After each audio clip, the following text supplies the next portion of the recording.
नमस्कार दोस्तों, आज हम बात करेंगे एक बहुत ही इम्पोर्टेंट ड्रग के बारे में जो है क्लोपिडोग्रेल। क्लोपिडोग्रेल के बारे में हम बात करने से पहले यह बता देते हैं, ये वीडियो खासकर उनके लिए है जो मेडिकल फील्ड से रिलेट करते हैं या फिर मेडिकल फील्ड की कोई भी पढ़ाई कर रहे हैं। तो आइए समझते हैं कि क्लोपिडोग्रेल है क्या, ये कहाँ काम करता है, कैसे करता है, इसकी मैकेनिज्म ऑफ एक्शन देखेंगे, इसका फार्माकोलॉजी देखेंगे। आइए तो बात करते हैं क्लोपिडोग्रेल के बारे में। एक कॉमनली यूज्ड मेडिसिन है जो हार्ट और ब्लड रिलेटेड प्रॉब्लम के लिए प्रेस्क्राइब की जाती है।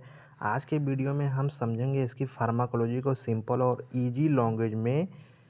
तो आइए देखते हैं कि क्लोपिडोग्रेल है क्या। तो सबसे पहले एक ही एंटी प्लेटलेट ड्रग है। एंटी प्लेटलेट का मतलब ही समझ लीजिए पहले। प्लेटलेट क्या करता है, हमारा ब्लड का ही एक पार्ट है। प्लेटलेट ब्लड होता है जो ब्लड का क्लॉट करता है, यानी कि ब्लड का थक्का जमाने में काम करता है, यानी ब्लड का क्लॉटिंग करता है। अब इसके आगे एंटी शब्द लग गया, एंटी वर्ड लग गया तो एंटी प्लेटलेट ड्रग हो गई। तो यानी ये प्लेटलेट के विरुद्ध काम करने वाली दवा है।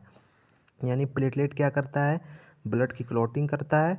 अब एंटी प्लेटलेट ड्रग इसको अगर बोल रहे हैं हम, तो क्या करेगा, ये ब्लड की क्लॉटिंग नहीं करेगा, यानी ब्लड की क्लॉटिंग होने ही नहीं देगा ये ड्रग।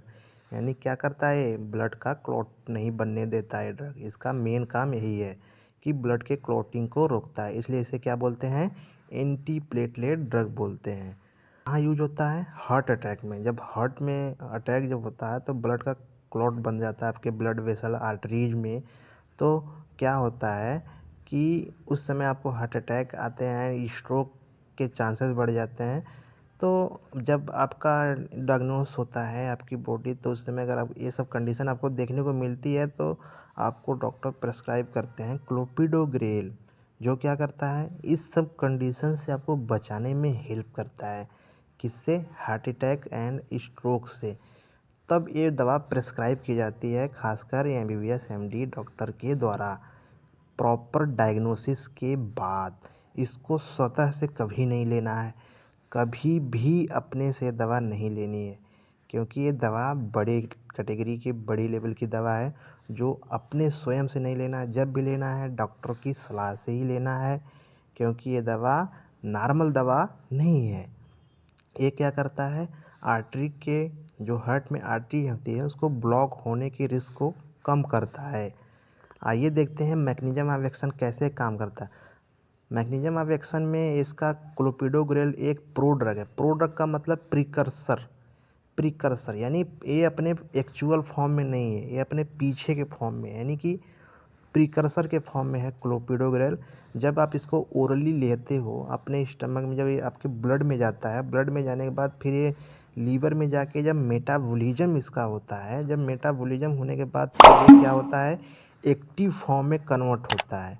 एक्टिव फॉर्मेट में जब कन्वर्ट होता है, जो इसका एक्टिव फॉर्म होता है वो क्या करता है, प्लेटलेट के P2 वाइट टेल रिसेप्टार को ब्लॉक करता है।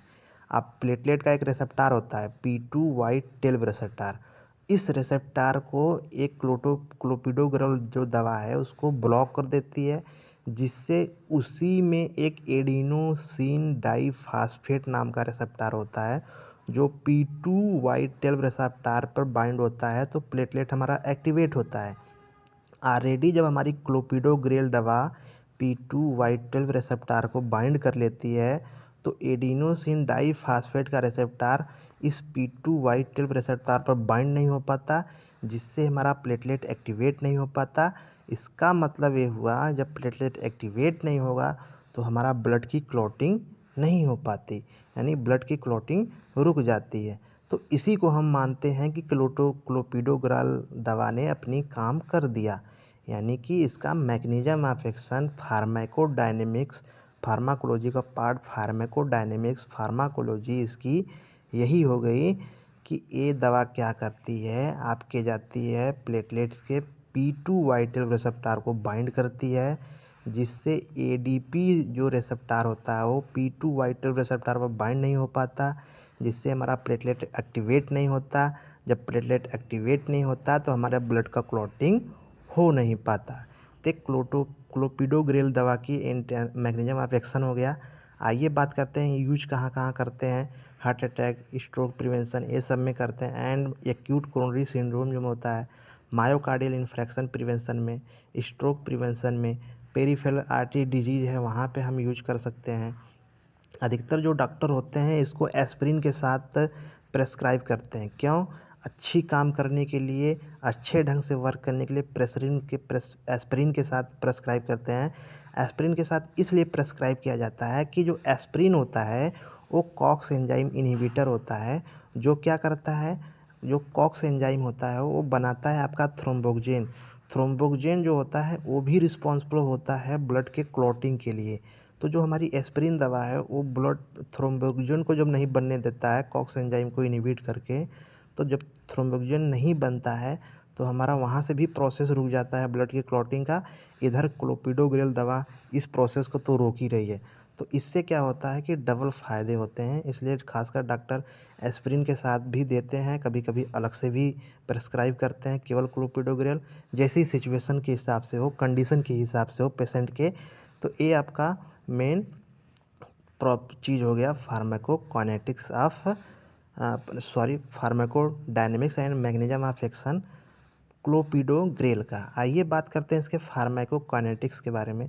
फार्माकोकाइनेटिक्स में 4 चीज़ों पे बात होती है: absorption, distribution, metabolism, excretion and half life, यानी हाफ लाइफ भी देख सकते हैं आप। एब्जॉर्प्शन में इसको हम ओरल लेते हैं, ओरल लेने के बाद ये हमारे स्टमक में जाता है एंड अब्जॉर्ब होता है, ब्लड स्ट्रीम में मिल जाते हैं, यानी कि ब्लड के सर्कुलेशन यानी ब्लड में मिल जाती है दवा। उसके बाद क्या होता है, ये जाता है हमारे मेटाबॉलिज्म के लिए लीवर के पास। लीवर के पास जाके साइटोक्रोम पी से ये मेटाबोलाइज होता है, फिर ये एक्टिव फॉर्म में कन्वर्ट होता है। एक्टिव फॉर्म में जब कन्वर्ट होता है तब ये जाके अपना वर्क करता है, जो इसको वर्क करना है रिसेप्टर के साथ बाइंड होकर। उसके बाद जब वर्क कर लेता है, जो वेस्ट इसका बचता है दवा का, तो मोस्टली एक्सक्रीट आउट होता है कहाँ से, यूरिन के द्वारा या फिर आपके फीसस के द्वारा बॉडी से बाहर निकल जाता है। लेकिन इसकी हाफ लाइफ की अगर बात की जाए, कितने समय तक आपको काम करता है आपके बॉडी में, इसकी हाफ लाइफ अराउंड 6 आवर होती है। लेकिन इसका अफेक्ट यानी इफ़ेक्ट जो प्रभाव इसका रहता है कम से कम 7 से 10 दिनों तक चलता रहता है, दिखता है आपको, क्योंकि प्लेटलेट को नया बनने में समय लगता है, इसलिए इसका असर आपको 7 से 10 दिन तक दिखेगा। इसके साइड इफ़ेक्ट में हम देख लेते हैं क्या होते हैं इसके साइड इफ़ेक्ट।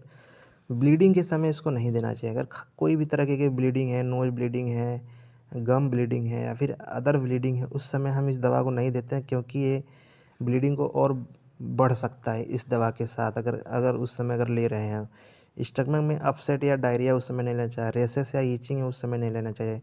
प्रिकॉशन में क्या ध्यान देने वाली बात है वो देख लेते हैं। अगर पेशेंट को पहले से ही ब्लीडिंग डिसऑर्डर है तो उसे केयरफुली प्रेस्क्राइब करते हैं डॉक्टर, या फिर यूज करना चाहिए डॉक्टर के द्वारा। अगर दवा ले रहे हैं तो अगर प्रॉपर आपको कोई भी ब्लीडिंग किसी भी तरह की है तो डॉक्टर से ज़रूर बताएं। अपने सर्जरी से पहले डॉक्टर को ज़रूर बताएं कि आप क्लोपिडोग्रेल ले रहे हैं या नहीं ले रहे हैं, क्योंकि सर्जरी होती है, छोटी हो बड़ी हो, कोई माइनर या बड़ी सर्जरी हो, आपको इसके बारे में बताना पड़ेगा। क्योंकि क्लोपिडोग्रेल ब्लड को ब्लीडिंग होने से और बढ़ा देगी ब्लीडिंग उसकी। इसलिए सर्जरी से पहले कोई भी सर्जरी हो आपको डॉक्टर को ज़रूर बताएं अपने कि हम क्लोपिडोग्रेल की दवा ले रहे हैं या नहीं ले रहे हैं। अपने सारे रिकॉर्ड आपको डॉक्टर को मेंशन करना चाहिए। एंड एस्पिरिन के साथ यूज करते वक्त ब्लीडिंग का रिस्क और बढ़ जाता है, क्योंकि एस्पिरिन के साथ ये दवा और अच्छे से काम करती है। काम करने के तो काम करती है, एस्पिरिन भी अपना काम करती है, जो ब्लॉक करती है उसको कॉक्स को ब्लॉक करने के बाद थ्रोम्बोक्सिन नहीं बन पाता है, तो वहाँ पे भी ब्लड का क्लॉट नहीं हो पाता है। इसलिए इसका रिस्क थोड़ा और मतलब वर्क और बढ़ जाता है एस्पिरिन टेबलेट के साथ अगर रहती है क्लोपिडोग्रेल तो ये थे इसके precaution and drug side effect. आइए देखते हैं इसका ड्रग इंटरेक्शन किस दवा के साथ इसको नहीं लेते हैं।